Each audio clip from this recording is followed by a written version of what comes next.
bienvenue à Trajectoire de Femmes. Cet après-midi, j'ai le plaisir de recevoir Dora, qui est une amie et qui est une sœur et qui va partager avec nous ce soir son témoignage. J'ai quelques questions à te poser. Allez. J'espère que tu pourras y répondre. À la grâce de Dieu. Toutes les questions? Toutes les questions. Donc, sans plus tarder, on va commencer. Et on va commencer par faire connaissance avec Dora. Donc, moi, je connais un peu Dora, mais je veux que ceux qui me regardent puissent faire la connaissance de Dora. Qui est Dora? Dora, c'est une jeune dame, demoiselle. Les femmes ne donnent pas leur âge. On va garder le suspense. On va garder le secret. Elle est jeune, ça se voit. Non, on est 77 ans. Donc, je suis une jeune dame, je vis à Douala, maman d'une fillette de 8 ans. Je suis la deuxième dans une fratrie de 3. Les filles, les garçons? Un grand frère et une petite sœur. Les enfants du milieu. Les enfants du milieu, voilà. C'est exactement ça. Qu'est-ce que tu fais dans la vie? C'est quoi ta profession? Ma profession à la base, c'est comptable. Je suis comptable, je compte l'argent. Le nerf de la guerre. Je suis comptable dans une entreprise de la place. J'ai fait des études de comptabilité, des études supérieures de comptabilité. Mais à la base, je vais surprendre beaucoup, je suis littéraire. Oui, j'ai eu un bac à 4.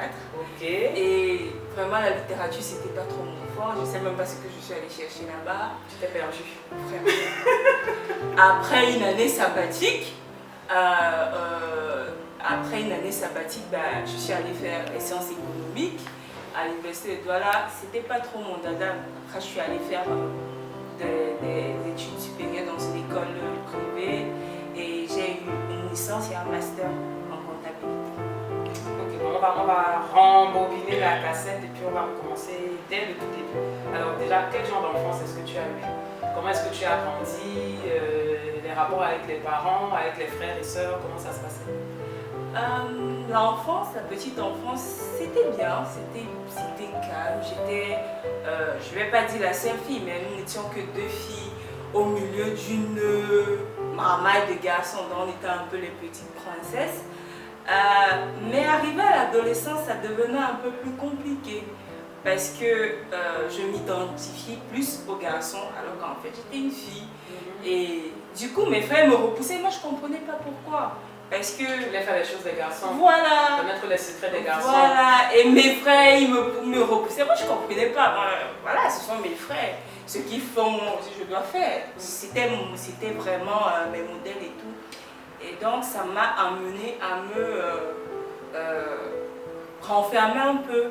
Parce que je me sentais un peu rejetée. Mais pourquoi tu étais plus à l'aise avec les garçons alors que tu avais des sœurs aussi? J'avais une petite sœur à l'époque et j'avais les seules sœurs que j'avais, en fait on avait plus une relation de parents-enfants parce que c'était les petites sœurs de ma mère. Okay. Donc on a vécu dans une grande famille avec les oncles, les tantes, les cousins, les cousines. Voilà. Et la petite sœur était vraiment petite? On a 4 ans d'écart. 4 ans d'écart quand même. Oui, quand même. On n'était pas la même génération, on ne traversait pas les mêmes challenges. Ok. Mais je constate que en fait, tu parles beaucoup de tout ça, mais on n'entend pas beaucoup parler de papa.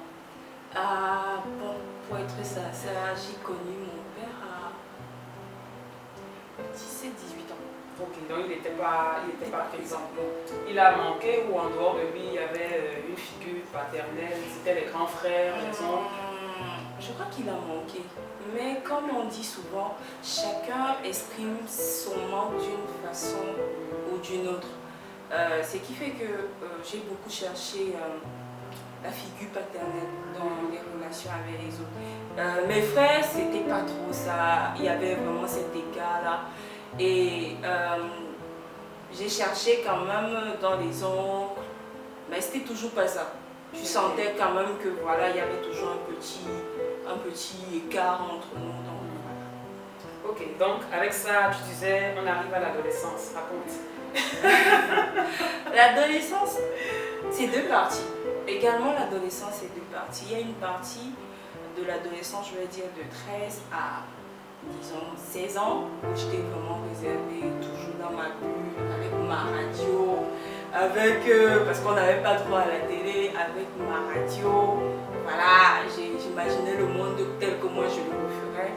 Et quand j'ai eu le bac à 17 ans. Quand j'ai eu le bac, bah, c'est tout le monde qui s'ouvrait à moi. À l'université. Voilà, c'est c'est le monde de tous les période possibles. Liberté. Donc c'est tout le monde qui s'ouvre à moi, les petits amis, les charters avec les copines. Ah, cette période. Donc voilà, l'adolescence, à partir de 18 ans, j'ai commencé à sortir, j'ai commencé à fréquenter les garçons.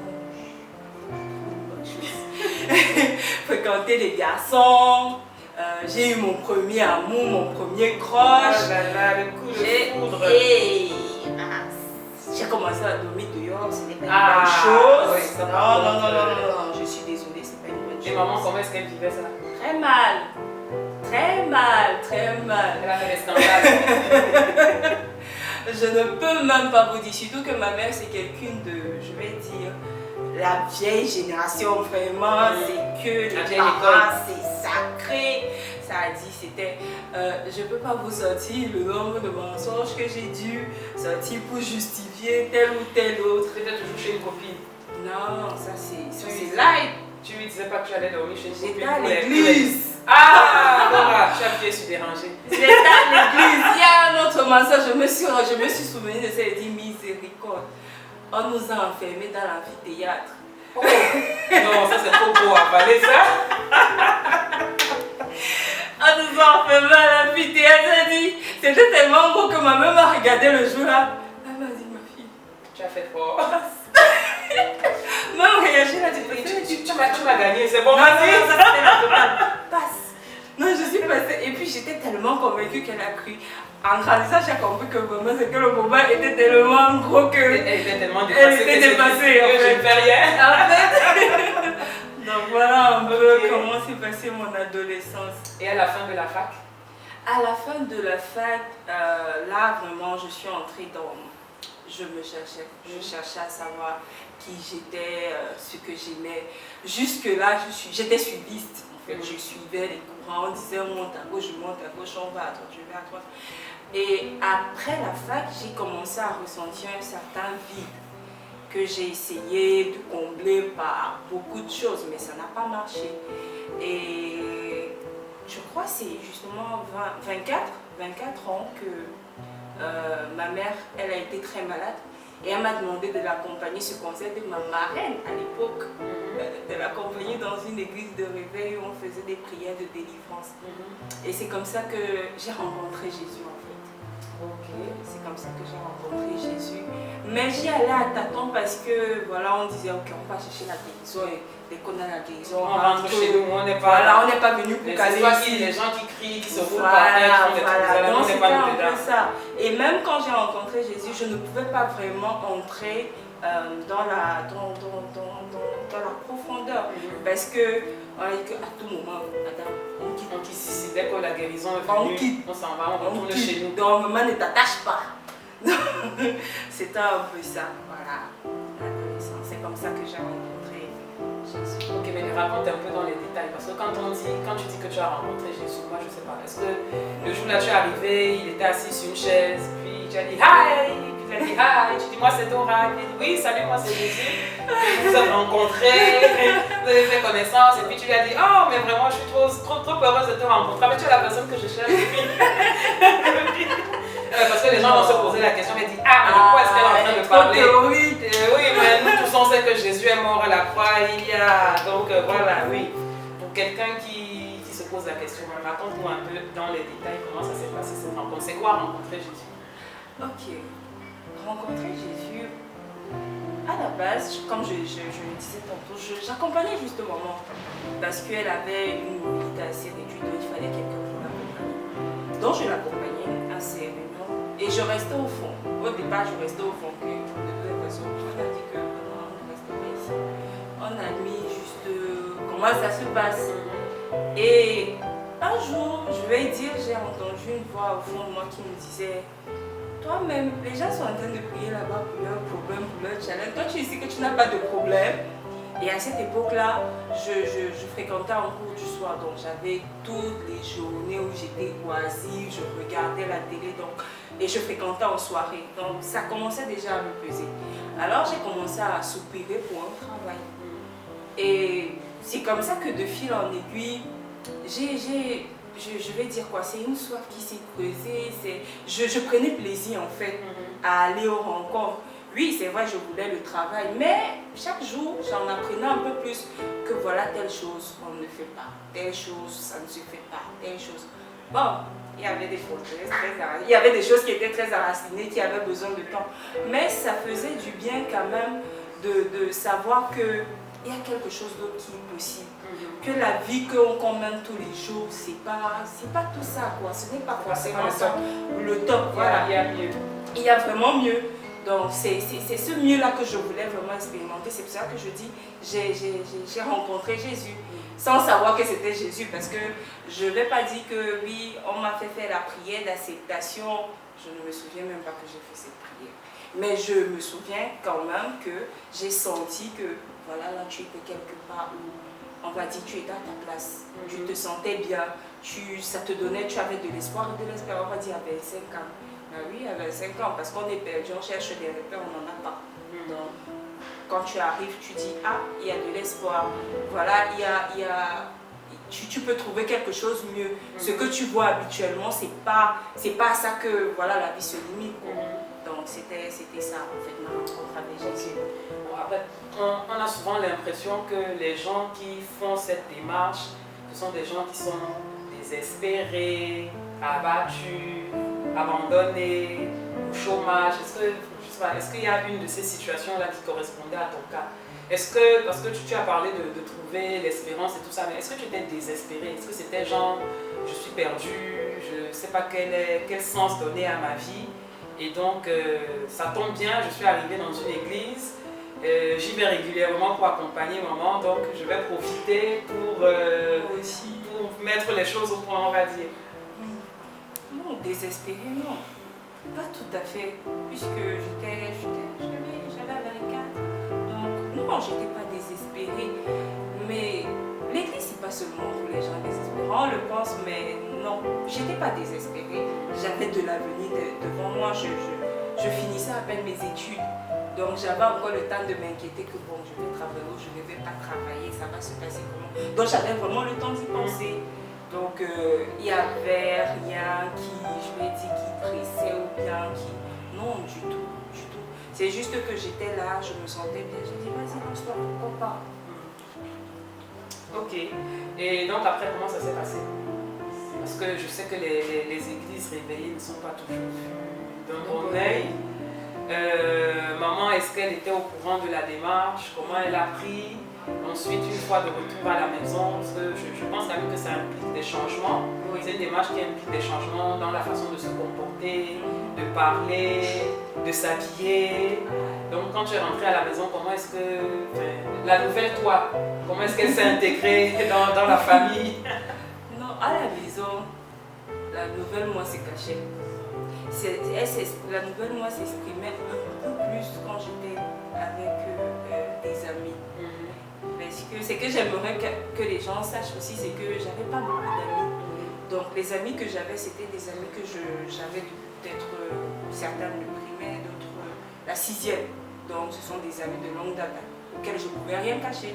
Donc c'est beaucoup plus avec elles que je pouvais partager que voilà, je vais dans telle église, on a appris ci, on a appris ça, et que les églises te réveillent là, on va te laver le cerveau là-bas. Bref, c'était... Par contre, à la maison, on n'en parlait pas. Vraiment, on n'en parlait pas. Maman avec son petit restaurant, voilà, en dehors des temps où on allait à la prière, elle et moi, on se revoyait peut-être pour soir, au passage. Donc, vraiment, on n'en parlait pas beaucoup. Il n'y avait pas beaucoup de changements. Mais par contre, c'était avec, une relation amoureuse avec un jeune homme depuis plusieurs années. Et j'ai arrêté de prier pour le travail. C'était maintenant que Seigneur, charge-le vraiment, il me fait trop de mal. Toi-même, tu ne me vois pas. Donc, plus ce temps passait et je me rendais compte que plus disons, je m'attachais au Seigneur, plus la relation devenait dure. Donc, j'allais de coup dur en coup dur. Mais je ne lâchais pas, je disais non. Mais en fait, c'était quoi le problème? Vous n'étiez plus sur la même longueur d'onde ou... En fait, on n'était plus sur la même longueur d'onde, mais je ne me comprenais pas. Ok. C'est lui qui ne te comprenait pas ou c'est toi qui ne te comprenais pas? Non, on ne se comprenait pas tous les deux. deux. En fait, j'ai remarqué, avec le recul, je me suis rendu compte que lui vivait avec son temps, son âge. C'est moi qui avais changé en fait. Et je n'avais pas compris que c'était moi qui avais changé. Donc, du coup, je lui disais que mais toi tu as changé, tu es devenu comme si tu es devenu. Ah mais c'est pas lui, c'était moi quoi. Et je n'avais pas encore perçu ça. Et plus le temps passait, plus voilà, je m'accrochais et plus la relation devenait compliquée, vraiment compliquée. Donc, et ça créait des blessures en moi. Je me disais que peut-être c'est moi qui n'étais pas assez bien, peut-être c'est moi qui ne priais pas assez fort, peut-être. Bon, après, voilà, je me suis dit, une fois le pasteur a prêché, et j'ai dit, bon, je vais quitter la relation. Je vais quitter la relation. Je vais quitter la relation. Ouais. Moi, je n'aurais pas dû dire ça. Je n'aurais pas dû dire ça parce que le produit de ça s'est vu 9 mois plus tard. Donc, ah oui, d'accord. Ça s'est vu 9 mois plus tard. Le produit de cette décision, ça s'est vu 9 mois plus tard. Et vraiment, j'ai dit, ouais, c'est pas possible. Comment j'ai fait pour me retrouver? Et ce qui est étrange, c'est que quand j'ai dit ça à mes amis, à l'époque, je disais que moi, c'est quand je vais finir avec cette relation. Tout en rit. Et quand ils ont vu le bébé 9 mois, ils ont dit que non, ça va, on a compris. On a compris que tu as réglé le problème. Oui, tu as réglé le problème, mais ça c'est une solution radicale que tu as. Donc c'était un peu ça. C'était difficile. En même temps, j'avais la crainte, je vais perdre ci, je vais perdre ça. Donc je ne parlais pas, c'était beaucoup plus dans mon cœur en fait. Ça ne se voyait pas trop au travers de moi, c'était dans mon cœur. Ça essayait un peu de transparaître dans mes dires, mais bon, c'était pas très évident en fait. Okay. J'aimerais qu'on revienne quand même sur la période où tu es tombée enceinte, parce que je sais qu'il y a beaucoup de filles qui passent par là, à l'église, et que souvent ça constitue un sujet tabou. Parce qu'on a l'impression que non, mais ça c'est le péché qui ouvre le chemin tout droit à l'enfer, sans passer par aucun jugement. Toi, comment est-ce que tu as vécu ça? C'est-à-dire ta relation avec Dieu, ta communion avec Dieu, comment est-ce qu'elle a été affectée du moment où c'est arrivé? Et comment est-ce que tu as vécu, je ne sais pas, la culpabilité, la honte, le regard des autres, que ce soit à l'église ou à la maison? Même si à la maison tu n'exposais pas ta foi, je suppose quand même qu'il devait y avoir quelques personnes ou les amis qui voyaient que ah oui, voilà, Dora est devenue born again, donc maintenant c'est la fille 5 fois sainte. Et puis paf, elle tombe enceinte. Ouh, elle avait ça, le scandale. Le scandale. Quand je suis tombée enceinte, bon, honnêtement dans ma famille, tout le monde était content. C'est bizarre, mais c'était paradoxal. En fait, comment ça s'est passé l'annonce? Tu es arrivé un jour à la maison? Bizarrement, en fait, j'ai une tante qui vit en Europe. Et en fait, maintenant elle dit qu'elle est notre grande sœur, que non, restez tante, on t'aime tant. Donc c'est elle, en discutant avec elle, je lui dis voilà, je suis enceinte et tout. Elle me dit d'accord. Tu veux que je l'annonce à l'Union? Non, on appelle les Nations Unies. On appelle le conseil familial. Le conseil de sécurité des Nations Unies. Je dis oui, s'il te plaît. Et voilà. Elle a dit, rien n'avait changé, tout était pareil. C'était même un peu, tu as mangé ce matin? Non, il faut manger, vraiment, je veux.